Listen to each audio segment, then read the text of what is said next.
So, welcome to the Great Canadian Piggy Bank, where we help parents raise money smart kids. Today's guest is Kornel Szrejber, host of the Build Wealth Canada podcast, which I've been listening to for years now. Kornel is part of the FIRE movement, which stands for Financially Independent, Retire Early. He's paid off his mortgage before 30 by building passive income streams and investing smartly. In this episode, we dive deep into the FIRE movement and explore whether it's truly possible for Gen Z or Alpha to achieve financial freedom at a young age. Thanks for joining us today, Kornel. How are you doing? I'm doing great. Thanks for having me. I'm very excited to have you on board. Okay, so let's talk about the FIRE movement. For someone just turning 18, what does FIRE really mean? Give us some background on this movement and what it means for you. Sure. I think traditionally it's viewed as a whole, FIRE, right? Financial independence, retire early, that those two have to come together, the financial independence part and the retire early part.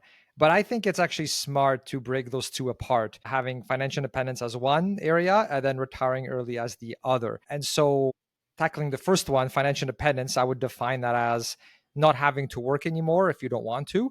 It doesn't mean you don't work, but it just means you're working on your own terms.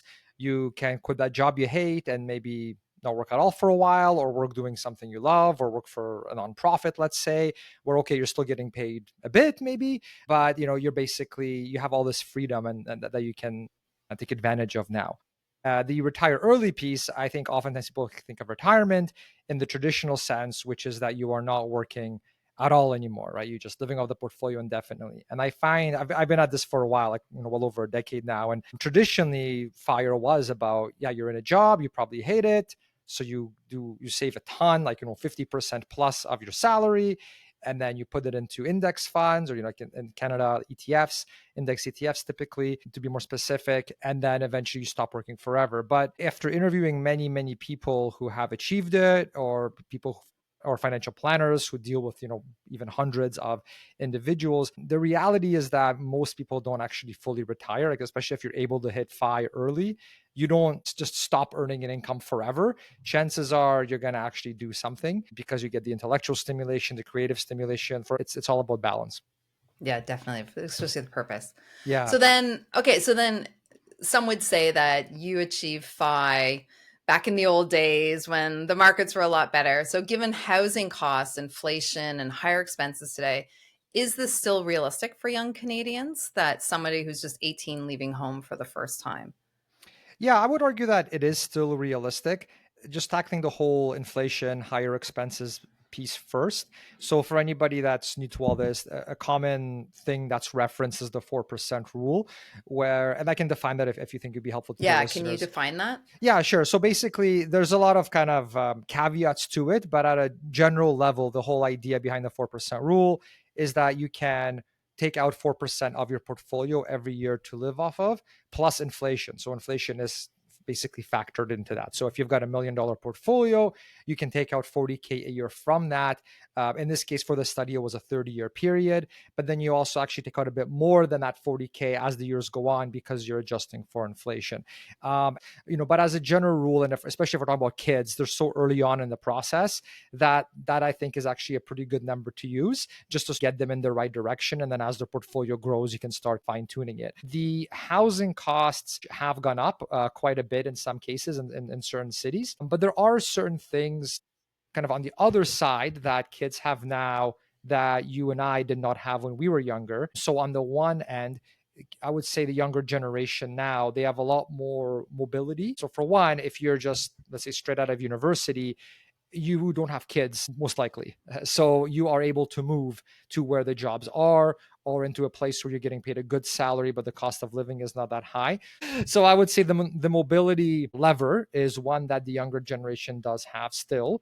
The other big thing that I did not have is the whole remote working piece being more accepted in society, right? So it's a much more accepted thing. And so in theory, you could be earning a Toronto salary, but you're living somewhere in like a rural area in another part of Canada, and they're able to make the numbers work a lot better because of that. So the remote work thing, I would say, is a nice lever to have as well, that I think should not be ignored. And I would say too, the contract work is also kind of common now as well, where you could potentially be a contractor, do projects on an ad hoc basis. You could make more doing that way in some cases if you do it well. And again, the technology has really helped, right? And so you're able to control your expenses that way. Yeah, so I think that's a big thing.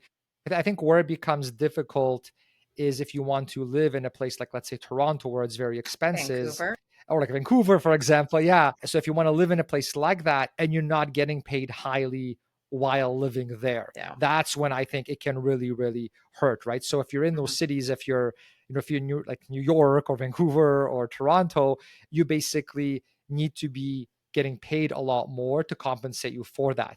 And if you are not, then yeah, it can be very hard to hit your fine number quicker because the economics of it just don't make sense, right? However, I think it has to be an intentional thing that you think about, and it has to be a tactical play on your end where you make certain decisions to make it possible to do. Yeah, it's not something that's going to just kind of come easily by default without you even thinking about it. Absolutely. Yeah. Okay, so FI, I'm going to call it FI because that's what you seem to be calling it. Sure. Versus FIRE. So FI, so sometimes it comes with a bad reputation about extreme frugality. And I've heard you talk about it on your podcast, and it sounds like you saved a lot from early on and lived within your means. But how can an 18-year-old balance this? The new generation focuses and cares, as they should, about values such as sustainable living, ethical investing, climate change, mental health, which are incredibly important. So how do those priorities change the way they might pursue FIRE and be able to balance it all? Yeah, so I think it's great that the younger generation is more sensitive to these kinds of things. I think it's great, and for sure they should do that.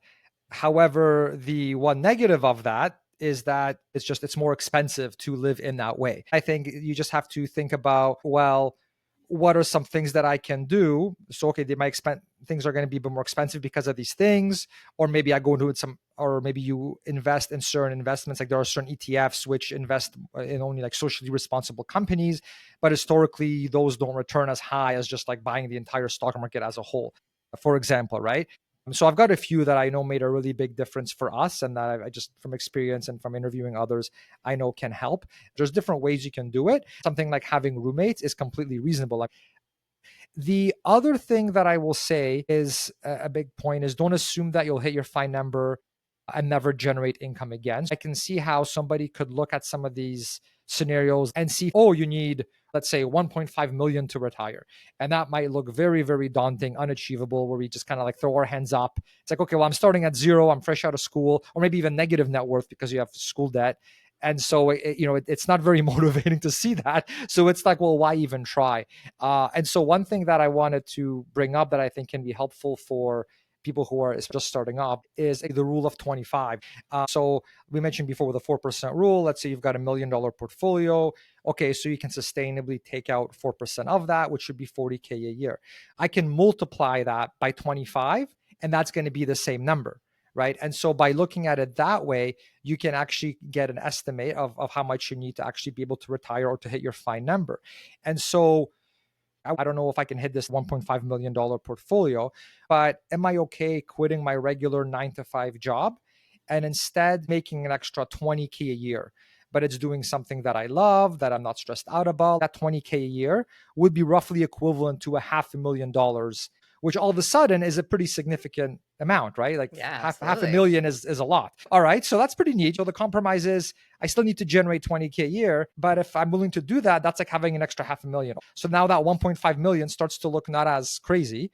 And then you can take it a step further and say, okay, well, hold on. What if I'm not doing this alone? What if I have a partner and they are also bringing in an extra 20K a year? So we're both working part-time, earning 20K a year. Well, that's another 5K. Okay, wait a minute. So now we're all of a sudden at $1 million because we are willing to generate some income in our early retirement as opposed to just sit on the beach all day. So I would say there's different paths to getting here and different ways you can structure your life.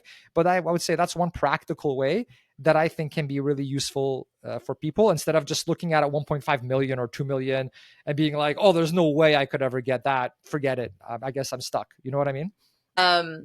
Okay. So then social media is full of finfluencers now. I guess you're a finfluencer. It's exciting. I guess so. which is a financial influencer. And so it's promising quick wealth and flashy lifestyles. How can teens tell the difference between solid FI advice and dangerous get quick rich shortcuts? What is your advice for them? So this thing concerns me a lot, actually, because there's so much of it, and so much of it is wrong. And it just sets younger generation up for a really, really bad start. It's not like you have to become some expert stock picker, learn how to analyze companies like Warren Buffett in order to be able to reach fire. That's not the case. I mean, anybody is doing total market index investing. So for anybody not familiar, just buying the stock market as a whole, not picking and choosing individual stocks. That this is a very, very good and rational way to invest. Now, it's not as exciting, but it's a very reliable way of investing. And so anytime that I hear some TikTok person or someone on YouTube saying something different than just index investing, right away I'm on guard, because oftentimes they are pitching a certain investing style, and then you look into it further and they have a membership that you pay X dollars a month to be part of. Oh, they have a software that they sell with some monthly subscription that, hold on, if your software works this well to just make this easy, fast money, why would you sell it? You could just use that to make your own money. Why would you share the secret with someone? And so I'm very, very cautious anytime someone is advising something other than just total market index investing. And so I'm, really, really skeptical when I hear some of these influencers about how much money they made by picking this next hot stock, because the main thing I think to remember is that you only hear the success stories, right? They only talk about this cool stock that they bought and how much they made. So I would say just be really careful. Ask yourself, what are these people selling? Is it some course? Are they just trying to get things to go viral because that's how they make money off the advertisers? Always ask how that person is actually making money off this kind of stuff. Can you give just a quick highlight so that they understand what index investing is? So what happens is there's companies where S&P would be one good example, where they will say, okay, we're going to try to take all the companies in the stock market that we can, and we're going to put them together as a group, and that's going to be an index. And then you use ETFs, buy a representation of that index, so that it's as if I'm buying kind of all those companies, but I just have to buy one ETF because that holds all of them. I don't have to buy the individual ones. So we're trying to buy basically the stock market worldwide as a whole. And then because historically that has gone up significantly over time. So that's basically the reason why I do it and why most people recommend it. And there are hybrid approaches. I'm very much a purist total market index investor, but I do acknowledge that some people do want to tweak their portfolio a little bit because they feel very confident in a specific sector or specific company, or they just enjoy it. It's fun for them. And I think that's fine. I think where people get into trouble is where they think that they are some stock picking god and that they can just and do amazing no matter what. And then they basically put all their chips on that one company, or like basically not being diversified enough because you think you can call the shots, and your entire retirement portfolio is now destroyed. So back to the finfluencers then. I have two things to comment about on it. One was, I don't know if you read the same stat in the Globe and Mail, where they're saying 65% of Gen Zs are saving for RSPs for retirement, which blew me away, which I was shocked by that. Yeah. And I felt very encouraged and inspired. I think there is some really good from influencers because it's taking away the fear factor of investing. People are showing their portfolios online, so they're taking away the secrecy of finance. And they're making it sexy right now. It's in their TikTok streams. They're seeing it. It's like you're saying, do your research on the person giving you the advice. But on the other hand, it's also making them interested in it. And I was just wondering if that 65% is because of the finfluencers. Do you have, and this is, I know you're not endorsing them, but do you have a specific Gen Z that you would say, okay, you guys follow this person because they have really sound advice? So on the YouTube side, Adrian Barr, Canadian in a t-shirt. When there's a change in the TFSA or when taxes change a little bit, so he would do an update on that, for example. So I'll happily kind of give him a thumbs up and endorse him. And this is, I don't think it's really Gen Z per se, but it's just a good source of information. Would be the Rational Reminder podcast. I'm a big fan of as well. Some of it gets pretty deep and technical. So for someone just getting started, some of the topics might be a little challenging. But I mean, in terms of quality of information and research, I would say is very good. I try to make my podcast good, Build Wealth Canada. Very good. I love Shameless it. plug. I love it. I do. I always try to make it good for different audiences, to make it beginner friendly, but also for people that have been in it for a while, like myself. And we're always looking for ways to optimize things, things of that nature. So I try to do that as well. Wealthy Barber does a really good job as well. So David Shilton, his second book, I really enjoyed it, and I would say is a must read. But I noticed he's back on YouTube now doing a podcast as well. So those are my go-to. Awesome. Okay. So this is my final question then for you is, so if an 18-year-old wants to do the FI journey, what are 3 specific action steps they should start today? So one, I would say learn about index investing.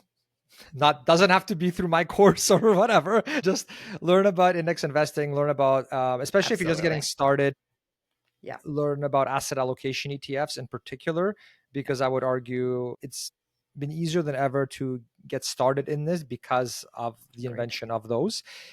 You mentioned my portfolio and how I share what I invest and what I buy, that kind of stuff. I'll give a link to that for anybody that wants to check it out, because that will also give you it'll kind of get you started going down that rabbit hole. And I give some specific ETFs in that area. So buildwealthcanada.ca/guide is where you can go. And then basically what it is when you get it, it's actually just a Google Doc now that I turned it into. And so I will update things as things change. But the good thing about index investing is it doesn't really change that often, because you're just buying the index as a whole. You're not picking and choosing individual stocks. So I would say that's one, that's a free thing you can get. 2, I would say is learn from other reputable sources. I kind of jumped ahead. So I've already mentioned a bunch of the ones that I listened to. So I said my podcast, Build Wealth Canada. Rational Reminder was the other one that I highly recommend. They do an amazing job. And I mentioned the Wealthy Barber podcast with David Shilton.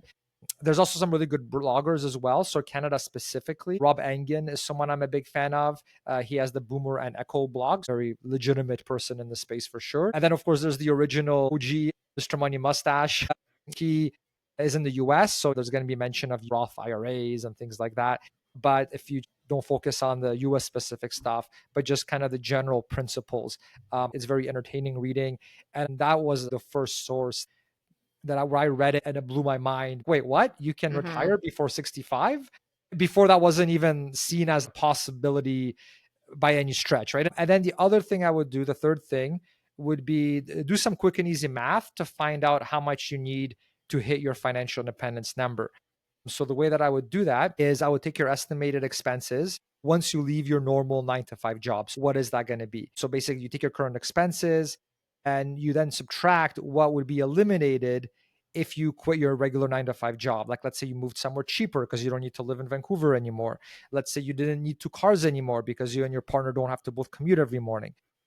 So basically that covers the expense side to give you a general idea of what you think it will be in retirement. And then you multiply that number by 25 to get that rough approximation of what your portfolio would need to be. And then part 3 is and this is what's often not talked about, but this is something that I threw in because I think it's much more realistic, is you then subtract the amount that you'd be willing to bring in once you hit your FI numbers. Okay, if you're willing to work part-time, doing something you love, making $20K a year, okay, so multiply 20K by 25, that's $500,000. If your partner's going to do the same, okay, so that's 1 million. Okay, so now you've got that money, and now you subtract that from that retirement number that you said you're going to need in step 2, right? And that gives you a rough approximation of what your basically number needs to be in order to hit FI. And obviously things will change over time. And as the number gets closer, you do some more fine tuning. Like you should probably meet with a fee-for-service financial planner because maybe you can hit it a bit earlier. And then I would say, max out your RSP, max out your TFSA. FHSA is a very good tool as well if you're eligible for it. Try to tax optimize things as much as you can. If you have an employer match, you definitely take advantage of that. It's not going to be they're going to charge you higher fees in terms of MER compared to what you can get yourself as a DIY investor, realistically. In most cases, but it's still worth it because you're basically getting free money because you're getting an employer match. So I would say those are kind of the really quick, actionable things that you can start doing today to, I would say, set you on that right path to get to FI much quicker than you normally would if you were just kind of winging it and not really thinking about it. Amazing. Yeah, definitely. Getting how much money you need to spend realistically, I think is the hardest, but Yeah, the most essential step everybody needs to do. that's Thank you okay. It so was really much. This fun. is this was fun. It was really fun. It did not feel like work, which is always a good sign. A huge thank you to Kornel for breaking down the FIRE movement and showing us that financial independence isn't just about retiring early. It's about creating freedom and a choice in your life. If you'd like to learn more, check out Kornel's podcast, Build Wealth Canada. I'll add a link in the show notes. If you liked today's episode, please subscribe and share this podcast with other parents. And I'd love to hear what other topics you'd like us to cover next. I'm Christi Rae, and this is the Great Canadian Piggy Bank, helping Canadian parents raise money smart kids.